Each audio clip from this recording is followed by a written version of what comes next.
Эгеленгенери эрхэн сайхан амьдарч бүтээж төрөж болохын их хүлгэр болсон эрхэн буйны садан ачит багш минь та алтан сургаалытан сонсон аврал эвгээлд тань шүтсэн шавнырийн зүрхэн төвд гэрэл болон залар тугай.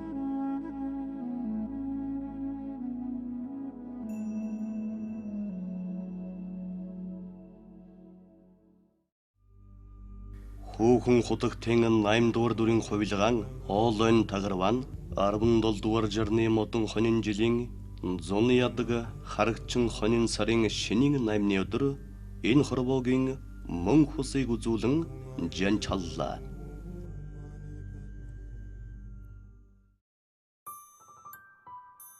Тэрвэл 17 дугаар жарны модон бичин жил Дондов аймгийн Адаацэг сумын хөх бүр тэмэх газар сонин гайхамшигт шинж тэмдэг үзүүлэн эхээс мэндэлжээ.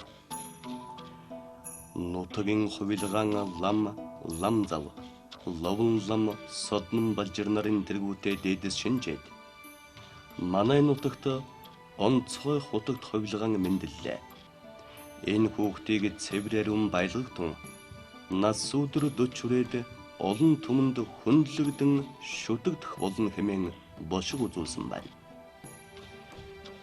Түүнийг 19 нас өдөр зоглох үед буюу 1963 онд нууцаар хүүхэн хутагтын хойд дүрийн хувилгаанаар тодруулан өргөмжилсныг хожим монголчууд шашин шүтэх эрх чөлөөгөн дахин олсон 1990 онд 46 нас өдөр тэдэн Арслант суудалд ёслол төгөлдөр залсан билээ. Тэрээр 16 наснаас Дондов аймгийн дэлгэр цогцомонд малмаллан улсад 30 гаруй жил нэр төртэй үр бүтээлтэй ажиллаж байлаа. Бодсадвын сор хамаг амтны тусад авиас билег оюун чадлаа зориулахын сацуу уламжлалт бурхны шашны нууц тарины хурдын зан үйлийг өвлүүлэн уламжлуулах үйлсэд оруулсан хувь нэмрийг үнэлж Монгол улсын төрөөс 2004 онд Алтан гада содон 2010 онд Хөдлөмрийн гавьяаны улаан түгийн одонгоор шагнасан юм.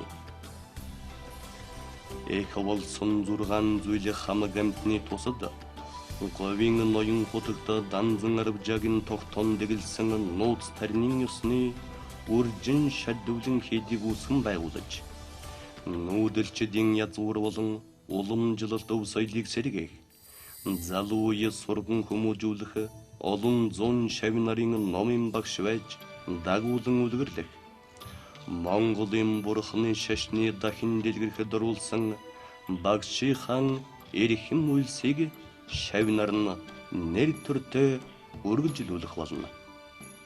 Сайн амгалан болтугай. Үржин шадвлан хийдийн захиргаа Дондов аймгийн иргэдийн төлөөлөгчдийн хурал засаг даргын тамгын газар үр хүүхэд ахан дүүс шавь нар